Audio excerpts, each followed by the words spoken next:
Violence in games is awesome, but sometimes I still feel like it's missing something.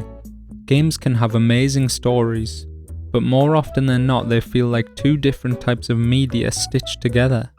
The high-octane violence of the interactive portion of the game is mechanically fun and exciting, but the narrative power of stories in games is told through non-interactive cutscenes.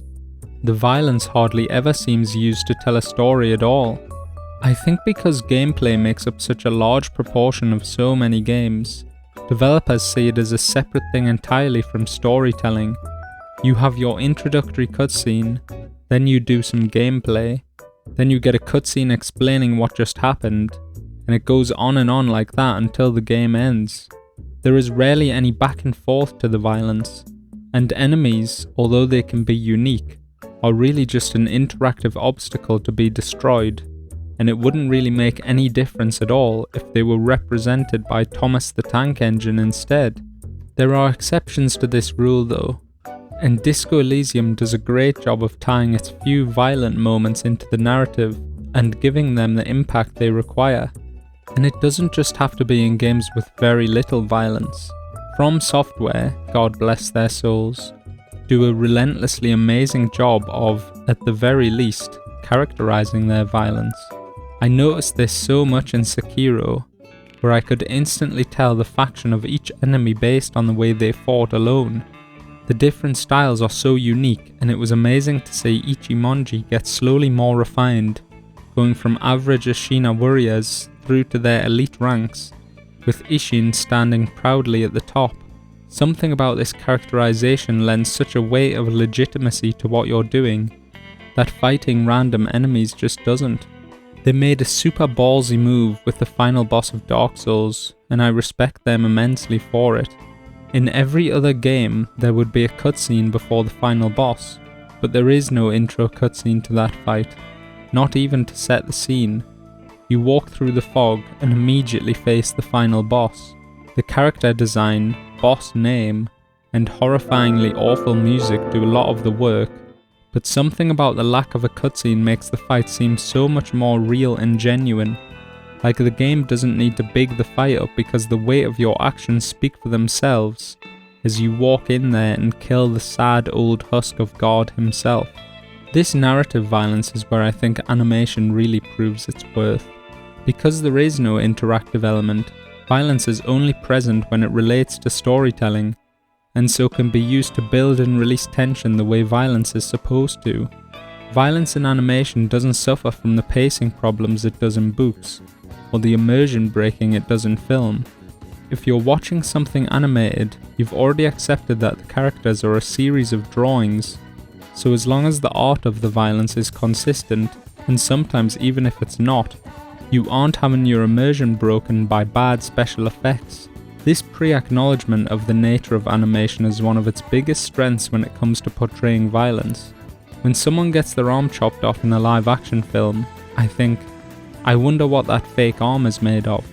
When someone gets their arm chopped off in anime, I just think, holy shit.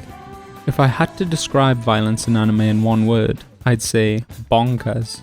Violence in anime is quite often completely ridiculous, and I don't mean that in a bad way at all. In a good scene, the squash and stretch on all of the different poses in such a short space of time makes each participant feel like an almost liquid body of flowing perfection. As stupid and unrealistic as it sounds to have characters contort themselves into these insane poses, in practice it makes my eyeballs do all sorts of insane shit. I mean, the stuff you see regularly in a good fight scene is just completely physically impossible, and yet it has more impact and excitement to it than two people that are really fighting. It gets to a point where we aren't even really watching fighting anymore. We are watching a violent dance, and it's a million times more exciting than the real thing. There's something about the flawless flow and back and forth of dodges and parries that makes them so enjoyable to watch. It has that to and fro that is so often missing from video games that makes it feel so dynamic, and the loser doesn't just get to respawn and try again. There are whole channels which I love dedicated to compiling these absolutely beautiful scenes and editing them together with music. and they're some of my most favourite videos on this website. I can absolutely enjoy all of these moments even if I don't have any idea of the dramatic tension that has been created in the build-up to the scenes, because they have more than enough going for them in artfulness, direction, and visual style alone to make them worth watching. I've been watching Samurai Champloo again recently, and it is one of the finest examples of characterization through violence that I have ever seen. Everyone in that show fights as if each swing of their weapon were a personality test, but Mugen and Jin stand head and shoulders above the rest. They are both two of the hardest motherfuckers ever to exist, and yet they fight completely differently. If you hadn't seen the show at all, and if I could make some kind of stand-in character to take their place, you could still accurately judge who they were as people based on the way they fight. I know sweet FA about sword fighting, and when I watched that first episode I could tell in an instant that Jin was a no-frills, by-the-book, perfectly trained master of the sword, who has honed his craft in the dojo until he was the best there could be. And conversely, it was clear as day that Mugen was an absolute nutjob who learned to fight on the streets of some really shady neighbourhood and will use any insane technique possible to get the job done, while doing stupid flips all over the place.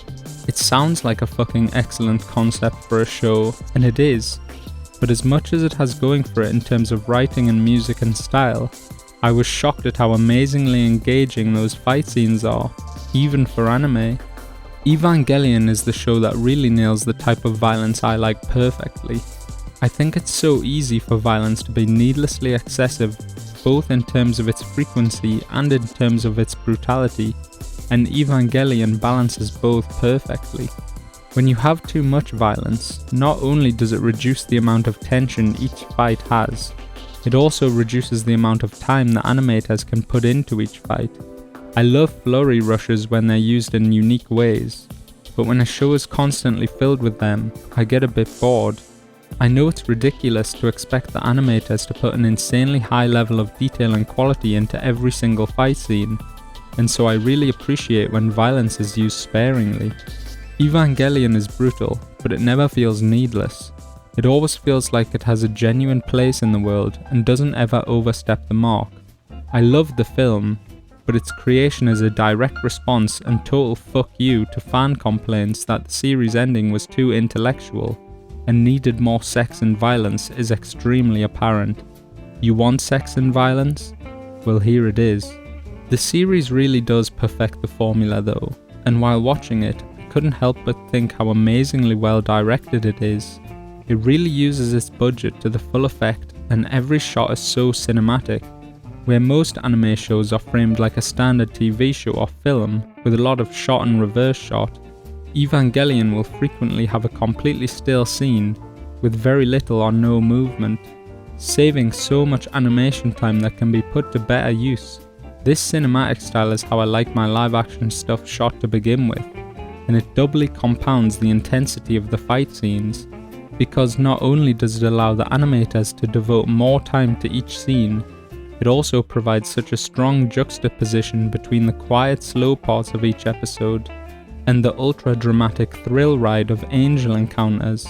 As soon as you hear that blood type blue is confirmed, you know shit is about to go down big style.